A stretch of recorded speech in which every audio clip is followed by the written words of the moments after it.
Ito ay rated SPG. Striktong patnubay at gabay ng magulang ang kailangan. Maaaring may masiselang tema, lengguwahe, karahasan, sexual, horror o droga na hindi angkop sa mga bata. Makikita ni na Diyosa at siyang Susan si Moira na mukhang palaboy sa kalsada. Magiging tampulan pa ito ng kaguluhan dahil kahit naghihirap na siya ay mayabang pa rin si Moira. Makikita ni Moira ang nagnakaw ng maleta niya at hahabulin niya ito. Makukuhanan ni siyang Susan si Moira ng video para i-upload at mapanood ng mga Susanatics. Magandang araw at welcome back sa aking channel, mga kaganapan sa abot kamay na pangarap. Kumuha nga ng mga gamit si Robert. Akala ni Moira si Robert ang aalis dahil nag-iimpake ito. Humihingi ng tulong si Moira kay Zoe para pigilan ng daddy niya. Ibinaba pa ni Robert ang mga gamit ni Moira. Dahil sabi niya, hindi siya aalis hanggat wala ang mga gamit niya. Binalik ni Robert ang tanong ni Moira. Bakit niya ito nagawa sa kanya? Asawa siya ni Moira. Umiral na naman ang pagiging selosa ni Moira. Iniisip niya na ginawa ito ni Robert para balikan niya si Lynette. Palagi na lang si Lynette. Sawang-sawa naman si Robert sa issue nila tungkol kay Lynette. Wala nang pakialam si Robert sa gusto nitong isipin. Basta lumayas na si Moira sa bahay niya. Pinapipili pa niya si Zoe kung kanino siya sasama. Nakikiusap si Moira pero mas pinili ni Zoe ang daddy niya. Sinarado na ni na Robert at Zoe ang gate. May dumating pang mga taga-tanod pero mayabang pa rin si Moira. Bahay niya ito at ang mga tanod ang lumayas hanggang sa makauwi na nga si Nerissa at Moira sa bahay ni Nerissa. Umiinom ng wine si Moira at sinisisi niya si Nerissa. Kasalanan lahat ito ni Nerissa dahil hindi siya sinagundahan. Sabi ni Nerissa hindi siya pakikinggan ni Robert. Kung mahinahon lang sana si Moira at sincere siya sa paghingi ng tawad pero hindi. Prinovoke pa niya nga si Robert at dinamay pa nila sa usapan si Lynette. Sabi ni Moira si Lynette naman talaga. Ang dami na niyang nagawa sa buhay ni Moira. Sabi ni Nerissa, wala bang nagawang kasalanan si Moira? Kailangan at tingnan muna niya ang sarili niya. May pagka-toxic kasi ang ugali ni Moira. Kaya nga siya napapalayas dahil sa ganitong ugali niya. Sinisisi ulit ni Moira si Lynette. Kaya siya nagkakaganito at siya ang biktima rito. Pero kung ibang tao ang kakampihan ni Nerissa,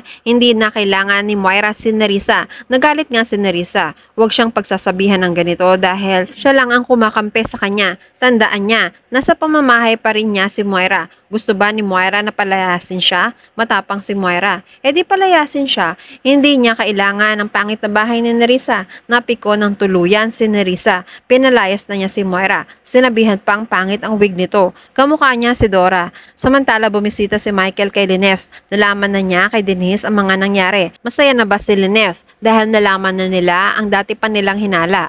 Tumango si Lynette. Dagdag pa ni Michael. Pero malungkot pa rin si Lynette kasi nalaman niya na gusto pala ni RJ na magsama na sila. Kung hindi sana na aksidente si RJ at natuloy ang hiwalayan nila ni Moira noon, dapat magkasama na pala sila at masaya na sila ngayon.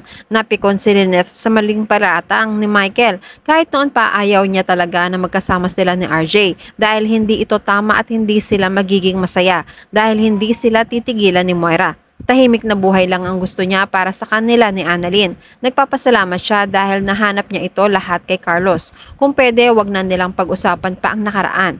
Tapos na yon at hindi sila nang hihinayang. Gusto niya lang talaga na hindi na siya guguluhin pa ni Moira at tahimik lang ang kanilang buhay.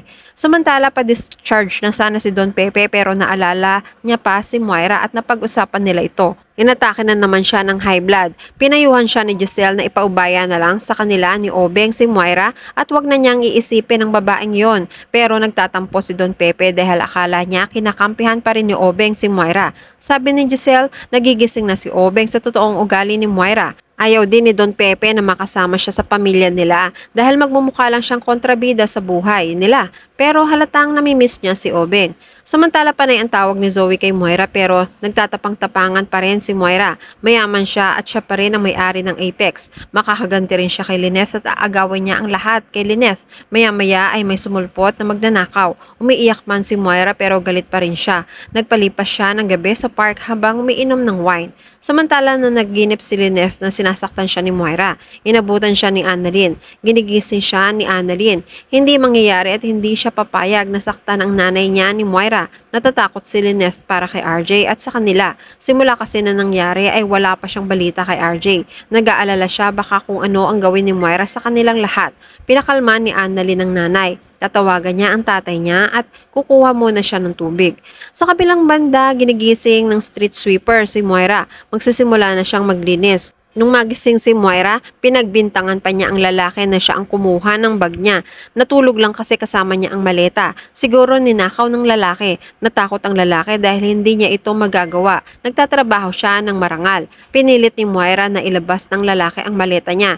Nairita na ang lalaki at itinulak niya si Moira para tumigil. Pinalayas niya rin si Moira. Samantala naisip ni Don Pepe si Robert. Tatawagan sana niya si Robert pero busy ang phone nito. Kausap pala niya si Annalyn. Kinamusta ni Annalyn ang tatay at nabalitaan niyang sumugod si Moira nung gabi. Masama ang pakiramdam ni Robert pero hindi niya ito iniinda dahil aasikasuhin niya ang pagsasampa niya ng kaso laban kay Moira.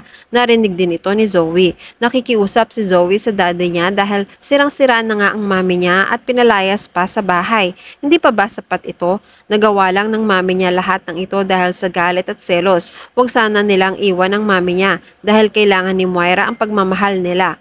Nakikiusap si Zoe na wag na niyang kasuhan ang mami niya. Pag-iisipan naman ni Robert pero wag na sanang kausapin ni Zoe ang mami niya. Umalis na siya dahil masama ang pakiramdam niya.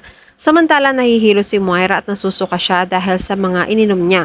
Pinandirihan niya ang sarili niya at ang mga tao nandidiri rin sa kanya. Ngayon lang ba sila nakakita ng Diyos ang sumusuka?